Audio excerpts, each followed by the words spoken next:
Bonjour à tous et bienvenue sur Mille History.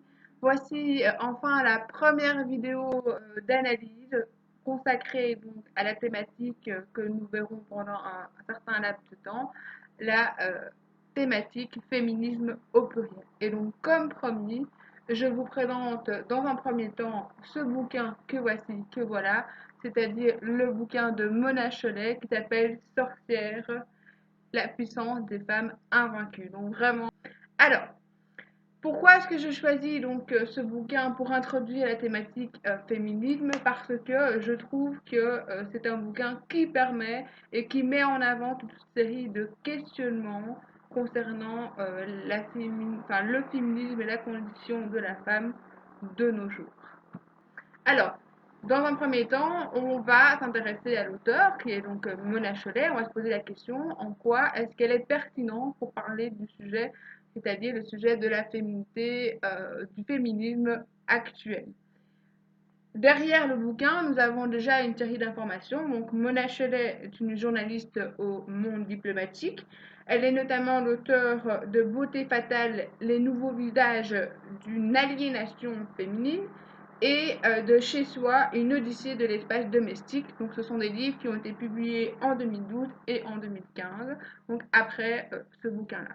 Donc, dans un premier temps, on sait déjà que l'auteur est spécialiste dans les essais sur la femme, sur la condition féminine, puisqu'elle a déjà, au préalable, écrit deux essais dessus. Donc, c'est pas une novice dans le domaine, on sait de quoi elle parle.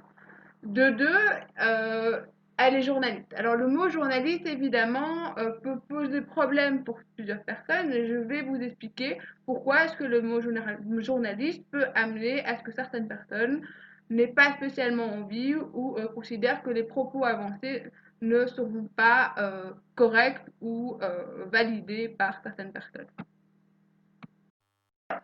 Le problème donc de la notion de journalisme, c'est que dans les gens qui font du journalisme et donc qui se considèrent comme journalistes, on a un peu de tout. On a à boire et à manger, puisque le travail de journaliste, c'est donc d'analyser certaines choses, donc des faits sociologiques, des faits politiques, économiques, et donc de parler de choses contemporaines qui touchent à la société d'aujourd'hui et de le vulgariser, soit pour certains journaux qui sont plus accessibles à un public très très large, soit à des journaux plus spécialistes, et donc là où il y a un plus gros travail de recherche. Donc le journaliste, évidemment, en fonction de là où il travaille, de pour qui il travaille et de quel public il va avoir une analyse plus ou moins élaborée.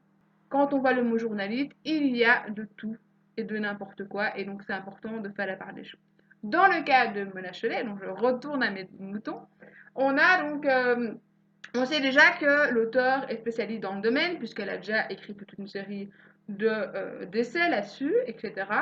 Et en plus de ça, donc, elle est journaliste au Monde diplomatique. Donc le Monde diplomatique, c'est pas n'importe quel journal, c'est pas la DH, donc la dernière heure, qui est donc un journal belge qui est plus de faits divers. Voilà, je ne dénigre pas du tout ce journal, mais ce n'est pas le même niveau. C'est pas n'importe qui va acheter le Monde diplomatique, c'est pas n'importe quel type d'article qu'on retrouve là-dedans, c'est plutôt des articles plutôt spécialisés et des gens qui font toute une recherche. Donc on voit quand même que c'est un journalisme de qualité, avec les moyens, avec le temps accordé évidemment à la rédaction de ces articles. Deuxième élément qui nous montre clairement que ce bouquin a été fait avec rigueur, hein, voilà, et dans les règles de l'art, j'ai envie de dire, c'est que vous avez toute une série de références qui sont mises à chaque fois en note de bas de page.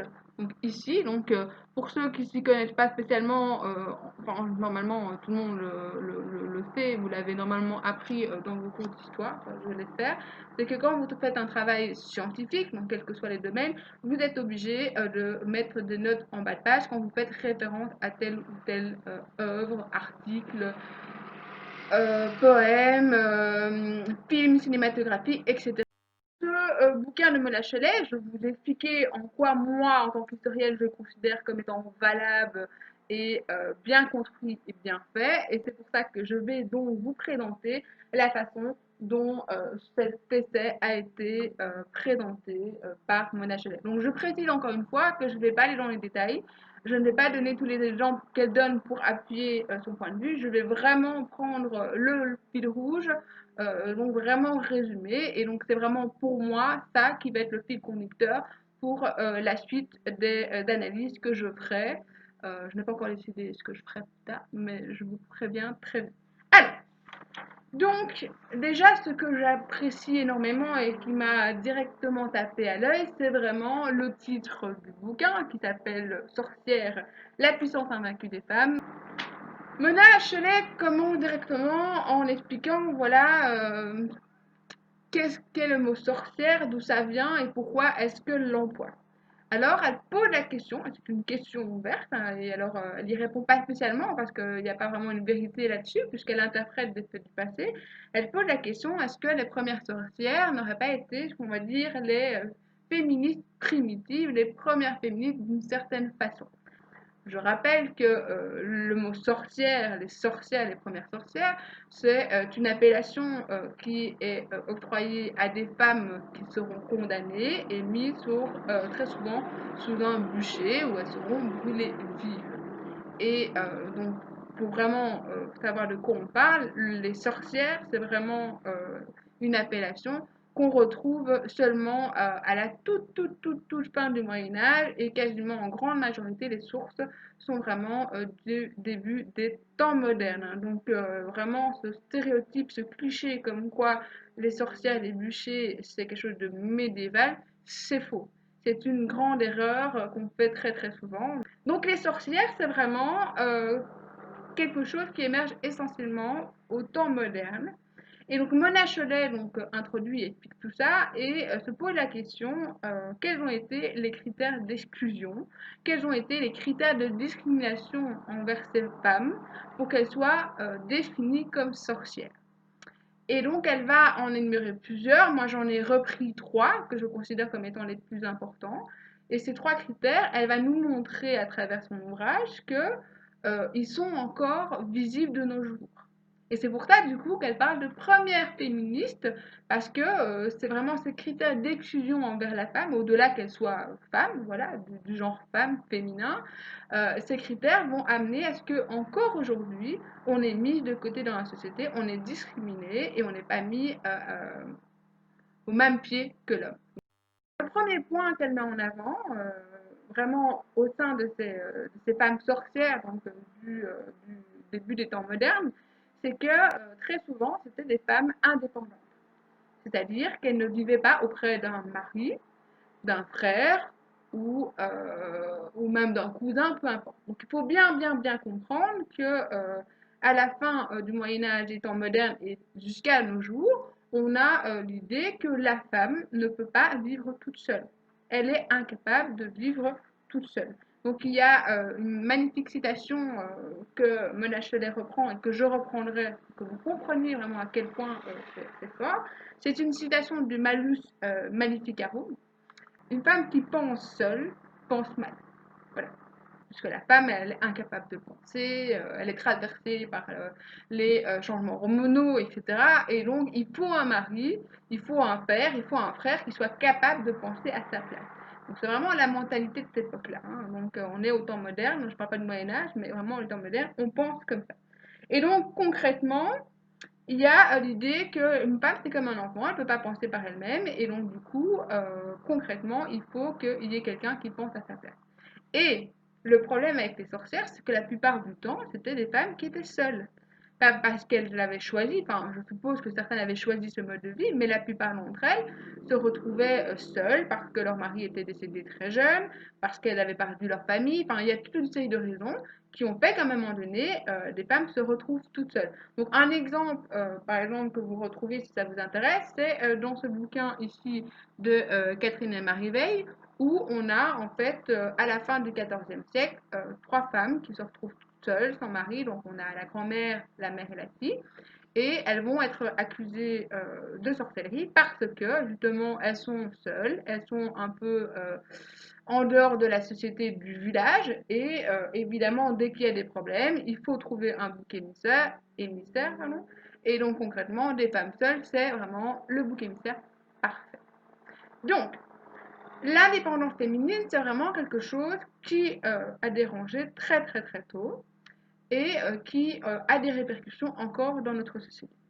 Parce qu'il faut bien réaliser aujourd'hui qu'une femme qui n'est pas mariée, qui n'est pas en couple, qui n'est pas dépendante d'une certaine façon d'un homme, mais même d'un point de vue du boulot, c'est encore mal vu. L'exemple type, c'est vraiment les femmes célibataires, hommes enceintes et célibataires, qu'est-ce qui se passe, etc. C'est vraiment ce qu'on voit le plus. Alors ça change dans voilà, dans certains milieux, mais si vous regardez de façon générale, c'est très mal vu d'être une femme célibataire à tel âge, clairement.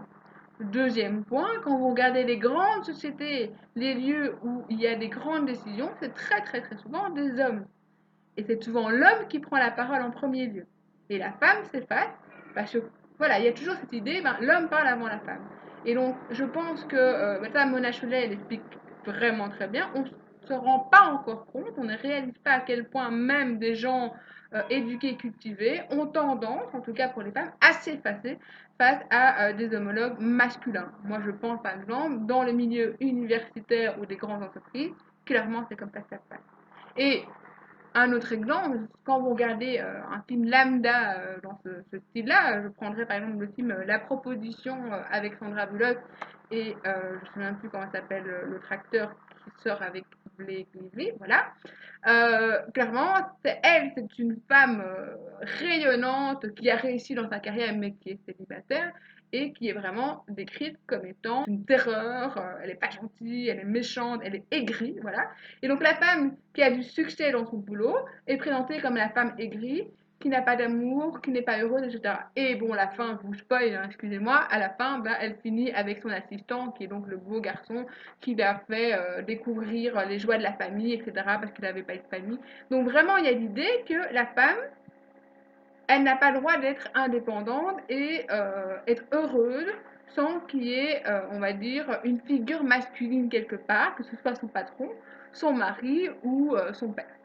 Et donc ça, c'est quelque chose qu'on réalise pas vraiment, mais qui est partout, vraiment partout. Là, je vous cite un film qui est sorti il y a même pas 5 ans, hein, donc vraiment que ce soit clair.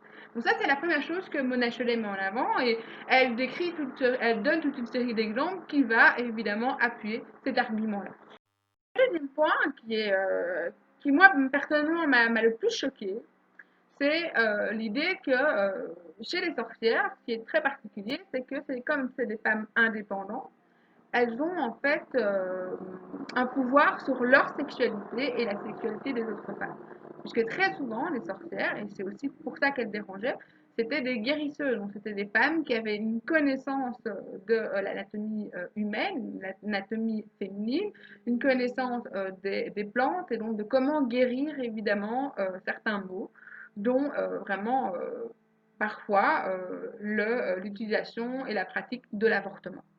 Et donc là, il y a vraiment l'idée que la femme sorcière est une femme qui a un contrôle de sa sexualité et qui a un contrôle de la sexualité des femmes de façon générale. Et là, c'est le drame. C'est le grand drame. Parce que le truc, et ça c'est humain, c'est comme ça, l'élément qui fait le plus peur aux hommes, c'est le pouvoir que les femmes ont, c'est-à-dire la capacité et le pouvoir d'enfanter, d'avoir des enfants. Voilà, une femme peut faire un enfant seule.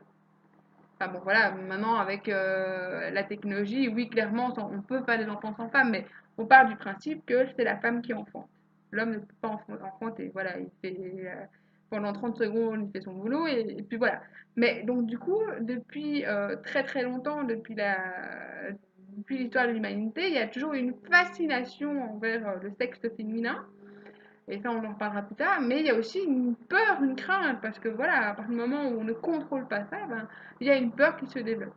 Et donc, évidemment, à partir du moment où les femmes ont été capables de gérer elles-mêmes leur sexualité, d'être capables d'avorter, etc. par elles-mêmes, ça fait très très peur, évidemment, à la gente masculine, aux grands dirigeants de la société, qui étaient évidemment les dirigeants masculins dans une grande partie des cas. Bon, je sais bien qu'il y a des exceptions, mais c'est pas ça, c'est pas ici le sujet.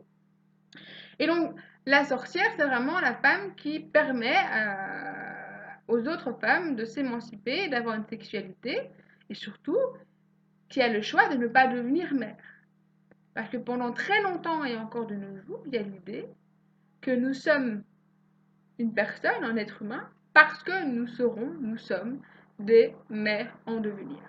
Donc ça, c'est très marquant, hein, mais on ne réalise pas à quel point, en fait, beaucoup de femmes, pour beaucoup de femmes, on est femme que parce qu'on peut avoir des enfants ou parce qu'on aura des enfants.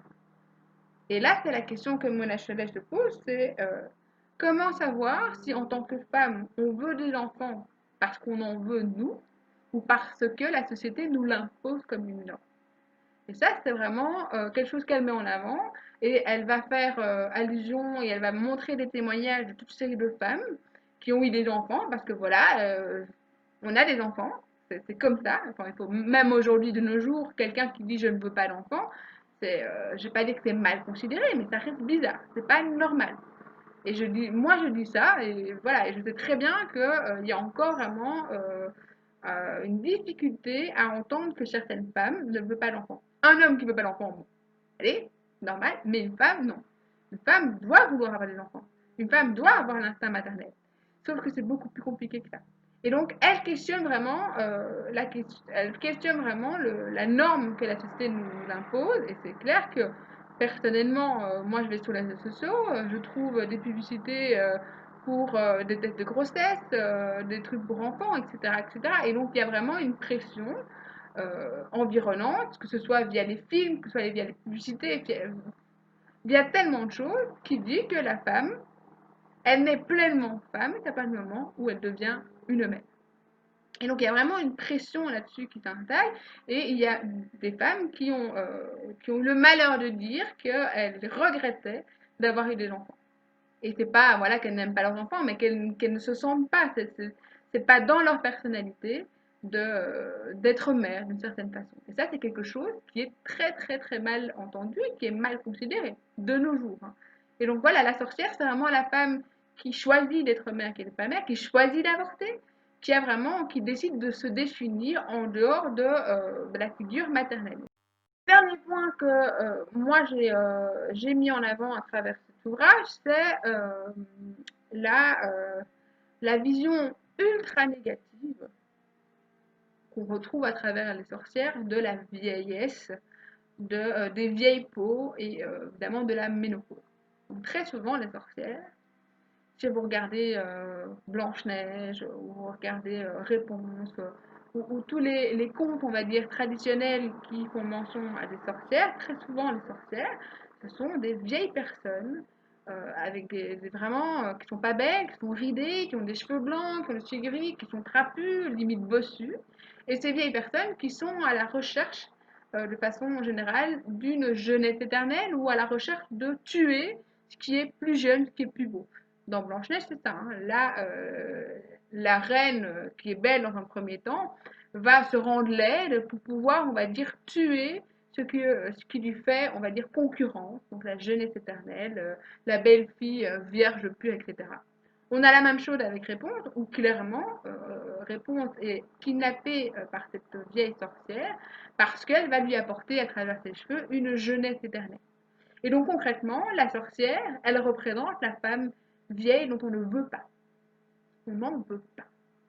Et ça, c'est quelque chose qu'on retrouve aujourd'hui. Aujourd'hui, une femme, elle doit être désirante, elle doit être belle, elle doit avoir des cheveux colorés, elle doit être maquillée, elle doit être présentable, etc. etc. Et donc c'est toujours la course contre la montre. C'est toujours enlever le moindre signe de vieillesse, de faiblesse. C'est pour ça d'ailleurs que très peu d'hommes se teignent les cheveux. Enfin, il y en a, mais de façon générale, très peu. Tandis que les femmes, dès qu'il y a le moindre cheveu gris et blanc, et on sait très bien que ça arrive très tôt, c'est coloration. Et donc c'est vraiment l'idée que bah, la femme, elle ne peut pas vieillir. Elle doit être irréprochable, elle doit être, voilà, elle doit pas grossir, elle doit pas prendre de rides, elle doit pas prendre, voilà, elle doit être maquillée, elle doit être bien présentable, etc., etc. Et donc, à travers la sorcière, on a l'idée que la société ne supporte pas les femmes vieilles. On est mis hors de la cale, on est hors norme. Et donc, clairement, ce qui se passe, c'est que la société de nos jours nous encourage à rester du plastique. Hein. Voilà, si on regarde l'ensemble des stars, si on regarde par exemple l'exemple de Madonna, Madonna a plus de 60 ans. Madonna ne paraît pas 60 ans. On ne sait même pas quel âge elle a, parce que voilà, c'est vraiment l'exemple type de la femme qui ne veut pas vieillir. Et c'est normal. C'est normal. Elle est dans un milieu où en fait elle doit être irréprochable, elle doit faire jeune, elle doit faire fraîche, elle doit être pimpante. Elle est passée par tous les styles inimaginables et chaque fois des styles plus jeunes parce que c'est ce qu'on lui dit de faire. Autant un homme, ou alors Georges Clooney, voilà, il est un peu gris, mais il reste beau, il a du charme, ça lui va bien. Mais une femme qui a des rides, elle a les cheveux gris, c'est pas sexy, c'est pas beau. Et donc vraiment, Mona Chollet présente aussi comment, à quel point la femme qui est vieille ne plaît plus. Et par exemple, elle explique clairement qu'un homme qui quitte sa femme pour sa secrétaire de 20 ans de moins, ça ne pose pas de problème. Parce que voilà, c'est normal que l'homme ait envie de quelqu'un de plus jeune, de plus frais, qui lui rappelle voilà l'éternelle jeunesse. Par contre, c'est bizarre qu'une femme quitte son mari et se mette avec un plus jeune. Et donc là, bon, on a des adjectifs qui ont été créés pour cougar, milf. Il n'y a pas d'adjectif pour décrire un homme qui se met avec une plus jeune, puisque c'est normal. Mais pour la femme, ce n'est pas normal. Donc il y a vraiment des concepts qu'on retrouve, des éléments qu'on retrouve à travers la sorcière, qui sont encore présents dans la société et qui sont vraiment véhiculés. Tout ce que je vous dis, c'est des choses qui existent. Et c'est des choses pour lesquelles, contre lesquelles nous devons travailler, nous devons enlever, parce que voilà, une femme qui a des cheveux gris, c'est une belle femme. Une femme qui est ménopausée est toujours une femme, parce qu'il y a vraiment l'idée que tu es ménopausée, donc tu peux plus avoir d'enfant, tu n'es plus une femme. Parce que là, ça fait des liens avec ce que je dis avant. La femme se définit par ce besoin d'être mère, par le fait d'être mère, par le fait de reproduire, d'être capable de reproduire. Et donc, à partir du moment où vous êtes ménopausée, ben, vous n'êtes plus considérée comme une femme. Mais non, une femme, c'est ce qu'on est. Et on peut être ménopausée, on peut être ridée, on peut avoir des cheveux gris, on peut ne pas vouloir avoir d'enfants, on peut être célibataire, on peut être. Enfin, peu importe. Et donc, ce sont tous ces clichés, ces stéréotypes qui sont toujours présents dans notre société et que je considère comme étant important de dénoncer, de changer, de réfléchir là-dessus. Et donc, les prochaines vidéos pardon, que je vais vous présenter, on prendra à chaque fois des œuvres qui vont véhiculer en bien ou en mal tous ces stéréotypes. Et je vais vraiment essayer de déconstruire avec vous, étape par étape. Alors, pour ceux qui sont intéressés, je vous conseille donc l'objet de Mona Chollet. Donc j'ai vraiment fait un méga résumé. Il y a une partie que je n'ai même pas prise dans ma présentation parce que voilà, c'est plus spécifique et moi, ce qui m'a le plus marqué, je viens de vous présenter. Je ferai sûrement un point sur les sorcières, mais si jamais ça vous intéresse, je vous conseille au niveau des lectures les trois bouquins donc, que je viens de vous présenter de Catherine Hermary Veil. Donc là où on a en fait dans un premier temps trois femmes qui vont être mises au bûcher. Et il y a l'idée que leur âme reste dans la région, dans le village dans lequel elles ont été brûlées, et que ça va avoir des répercussions sur d'autres femmes et qui vont amener à avoir une réflexion sur la féminité, sur la femme et sur la condition féminine. C'est sur plusieurs siècles, donc c'est très intéressant. Ensuite, peut-être que j'en reparlerai, mais je vous le présente toujours. Vous avez ici le bouquin de Isabelle Sorrente, donc le complexe de sorcières. Et donc là, c'est vraiment un travail, un essai aussi autobiographique, introspectif, je trouve, de l'auteur sur une sorcière. Donc elle va avoir une sorcière en elle et la sorcière va lui permettre de vraiment questionner sa personne féminine. Donc c'est super intéressant. Vous avez un truc un peu plus fun, donc le grimoire fait par Jack Parker et Digley. Donc c'est un espèce de grimoire donc, de la sorcière d'aujourd'hui. Donc c'est vraiment des petits rituels, c'est très sympa. Puis c'est un très bel objet, moi j'adore. Et pour une lecture vraiment légère sur les sorcières, c'est le bouquin de Deborah Harkness, Le livre perdu de Sortilège. Vous avez 3 tomes. Et donc là, c'est un peu Twilight version un peu plus élaborée, j'ai envie de dire. Donc c'est l'histoire d'une sorcière, donc dans un monde il y a des sorcières, qui rencontrent un vampire, mais c'est sympa. Donc ça c'était ma première vidéo, j'espère qu'elle vous aura plu. N'hésitez pas à mettre des commentaires, à me dire ce que vous en avez pensé, si vous trouvez que c'était trop résumé, si vous trouvez que j'aurais dû m'accaparer sur plus de choses, s'il y a des sujets, des bouquins dont vous avez envie de parler, que vous me recommandez, n'hésitez pas. Donc je reviendrai le plus tôt possible présenter, je pense que je vais commencer par une série qui m'a bien fait rigoler, qui m'a bien marqué. Je vous annoncerai ça très bientôt, donc la série que j'analyserai lors de la prochaine vidéo. Je vous fais des gros bisous, merci d'être sur ma chaîne et à bientôt.